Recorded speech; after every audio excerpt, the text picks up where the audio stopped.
Igihugu cy'u Rwanda kugeza amango tuvugana tuvuga yuko ibintu bitoroshe neza na neza mu gihugu cy'u Rwanda inyuma yo kumva yuko umugenzi we yarasanzwe arongoye igihugu ca Venezuela afashwe na Leta Zunze Ubumwe za Amerika vyateye uruhagarara bituma mu gihugu cy'u Rwanda hari ibitagenda neza ndetse hari n'ibinyamakuru byinshi byagiye ko Paul Kagame ariwe agiye gukurikira ari navyo vyatumye ubwoba buba bwinshi ngaha mu gihugu cy'u Rwanda. Turaza kwifashisha ikinyamakuru Von Batten Montegi New York cyavuze ibijanye n'amanyanga ya Perezida Paul Kagame kuva kuba Perezida bagera kuri batatu batwaye Leta Zunze Ubumwe za Amerika. Sivyo gusa turaza kubereka reaction canke uburyo uno mu Perezida w'igihugu cy'u Rwanda yakayagise mu gihe yumvise yuko uno mu Perezida mugenzi we yamaze kubafatwa na Leta Zunze Ubumwe za Amerika. Nivyo twabateguriye muri ino nkuru, ni inkuru ntashaka yuko umuntu wese atokurikirana ahubwo ndagusaba gutora agatebe mbere yuko tutangura ikiganiro making sure ko wamaze gukora subscribe ngahe ko munsi kugira ngo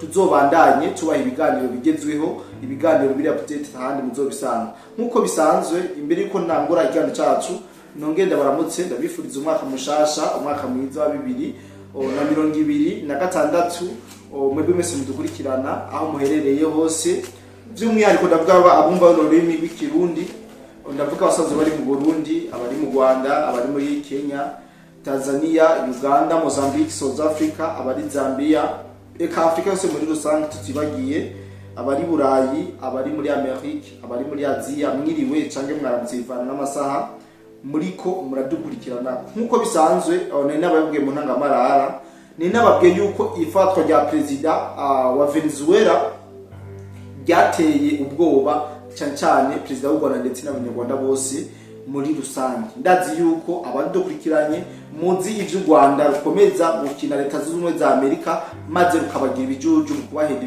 canke biriya no gusuzugura canke kugaya amategeko canke amabwirizwa baba bahurije. Ndazi yuko mwese mumaze kubitahurwa, tubabwira nk'izinyeshamba ziri mu gisagara ca Uvira, murabizi yuko babwiye Leta Zunze Ubumwe za Amerika ko bazihakuye mugabo kugeza amasaha tuvugana zikyari mu buryo bweruye, kandi ibi byose murabizi yuko vyitirirwa uno Perezida w'igihugu cy'u Rwanda. Ariko hafi aho twagira tubatera gastori gato kubijanye n'ifatwa ry'umu Perezida wa Venezuela ndetse tunababwiye na reaction Perezida w'igihugu cy'u Rwanda yagize. Hama mu nyuma turaza tubabwire ivy'ikinyamakuru Von Batten Montegi New York, ni ikinyamakuru gikomeye cyane.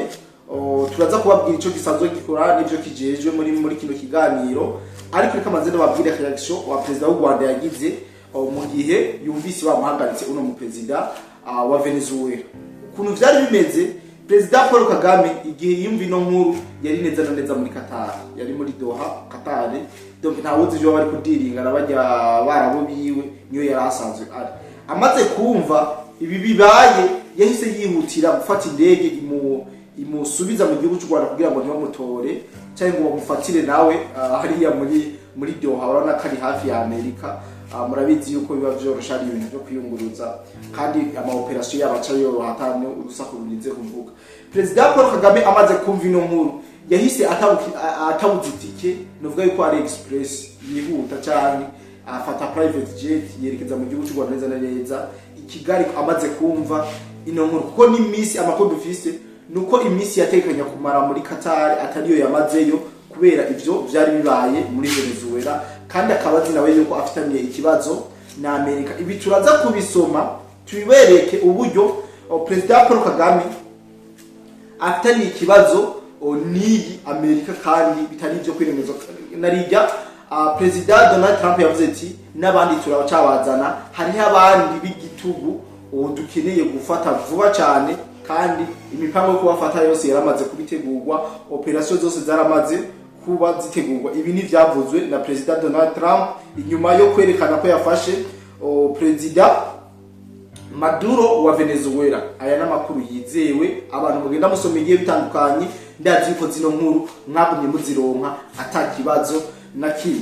Rero Perezida Paul Kagame amaze gushika mu Rwanda i Kigali, cyo yakoze yahise asohora urwandiko rwo kwamagana Leta Zunze Ubumwe za Amerika yuko yiyamirije ibi vyakozwe na Leta Zunze Ubumwe za Amerika, aho yashizemo amajambo menshi nkayo kumva gutera ikigongwe, kandi azi yuko bidakunda donc novuga yuko ari wo mu president wa mbere yasohoye itangazo yagize reaction ku bijanye n'irifatwa y'uno mu president wa Venezuela. Novuga yuko ari we wa mbere yashoboye kuba reagisa arasohora itangazo ayamagana mu bintu byakozwe na Leta Zunze Ubumwe za Amerika.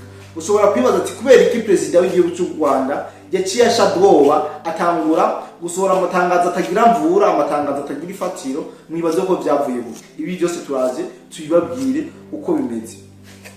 Tuvuye ngaho nuko mu gihugu cy'u Rwanda ikigo ca Amerika nababwiye von bwamutekeye New York cagabishije President Paul Kagame, president w'igihugu cy'u Rwanda, mu butumwa bwanditswe ku rubuga rwa Twitter cyangwa X Twitter cyangwa X. Ico kigo cyanditse gifise ubutumwa bugenewe president w'igihugu cy'u Rwanda kivuga giti: ubutumwa kuri President Paul Kagame, guhera kuri Gaddafi, Assad gushika kuri Maduro, abategetsi b'ibitugu nkawe bibaza ko badashobora gukogwako.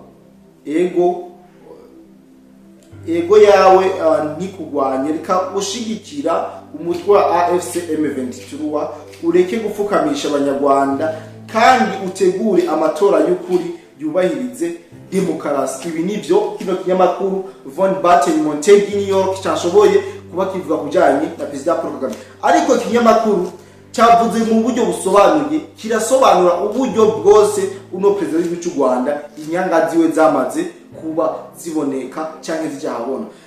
Byanditswe mu rurimi rw'icyongereza, nagerageze kurushira mu rurimi twese dushobora kumva, ariko kuba rukeneye mu rurimi rwifasha mu cyongereza nabo turashobora kubibaha bakumva ico kinyamakuru von bwamutekeye New York yashoboye kuvuga. Ariko mbere yo kutubabwira ibyo byose, reka tubanze tubabwire ico kinyamakuru icari cyo nivyo gikora. Ico kinyamakuru von bwamutekeye New York ni kigo cyo muri Leta Zunze Ubumwe za Amerika, gikora ibikorwa bya advisory, inama z'ubuyobozi, no lobbying, gushigikira inyungu z'abakiriya imbere y'abategetsi b'igihugu cya Amerika. Ico gikorwa kirimo gufasha imiryango ya leta n'abikorera gukemura ibibazo byerekeye politike za leta ya Amerika no gufata imyanzuro mu bucuruzi mpuza mahanga, gushigikira inyungu z'abakiriya imbere y'abagize inteko shinga amategeko ya Amerika, ico bitwa USA Congress, no mu nzego z'ubutegetsi bwa Amerika, gutanga inama ku vyerekeye politike z'ubucuti bwa Amerika n'ayandi makungu, amasezerano y'ubucuruzi, uburenganzira bwa muntu, amategeko arengera abene gihugu n'ivyerekeye ubuzima. Ikigo kandi kirakora lobbying ku vyerekeye amasezerano y'ubucuruzi nka ndibaza muravyiruka mu makuru nabahaye mu kwezi kwa 12 ku mwaka turangije, narababwiye ibyo ryavuze ku bijanye na Leta y'u Rwanda, ndetse ivuga yuko igiye gufatira ibihano Leta y'u Rwanda ku bijanye n'ubucuruzi. Murabona hamwe n'indi mishinga yabonye mu nama z'ubutegetsi za Amerika. Murumva yuko ni isanzwe ibarizwa muri von bwamutekeye New York.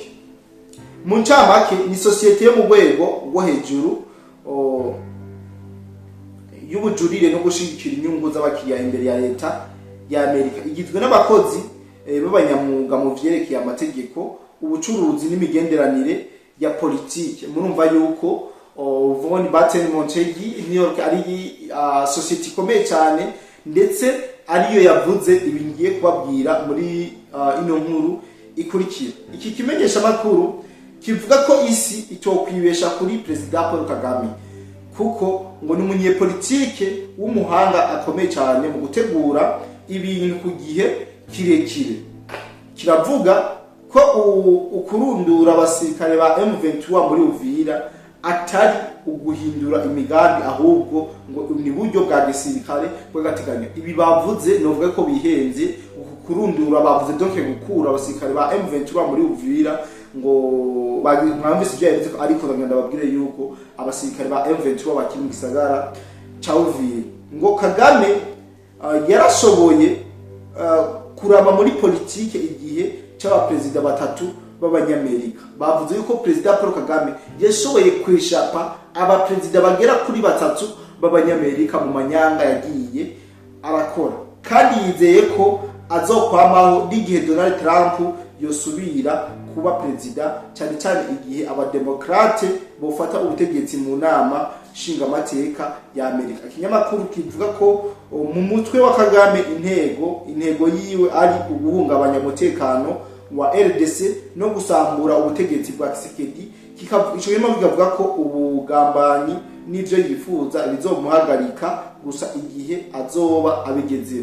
Murumva yuko kino kinyamakuru gisanzwe carakenye amanyanga yose canke ibyo perezida Paul Kagame yikoresha ngaha mu karere k'ibiyaga bigari bamaze kuba babimenya. Avuga ati yareshafye, yagiye aracengacenga, yagiye ararobinga abaperezida bose agera kuri batatu ba Leta Zunze Ubumwe za Amerika. Murumva uno mugabo kari umuntu akomeye. By the way, murumva yuko abaperezida ba Amerika agera kuri batatu bose abesha ni ikintu gikomeye cyane, ariko bongera bavuga ati ntuzi yuko azobishobora kuri Donald Trump.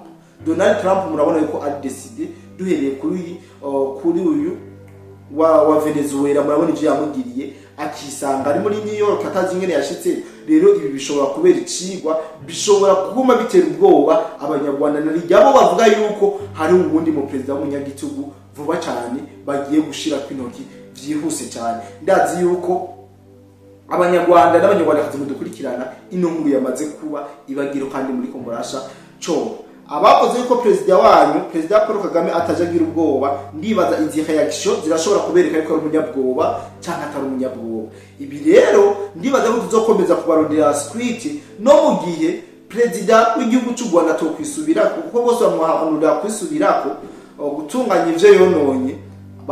Urashobora gusanga nawe abaye wa kabiri mu bagira bafata, kandi murumva yuko ari agastrategy gashasha kugira ngo bashobore konona canke komora zino nyeshamba z'igihugu cy'u Rwanda ubona yuko zagisibije mu karere. Rero novuga yuko ntagomba kubarambira, ariko mwumve yuko ibintu bitoroshe, ibintu bidasanzwe ngaha ku butaka bwa Kongo. Ho imigwano iracakomeje kabisa, nivuta nikuvute ewana kabisa. Imigwano ni myinshi cyane, imigwano irakomeje. AFC M23 coalition FARDC biriko biragwana inkundura mu cyo gihe bitandukanye. Umwanya n'idukundi atoraza kubacisha ku mirongo y'urugamba tubabwire hose uko biriko biragenda muri rusange.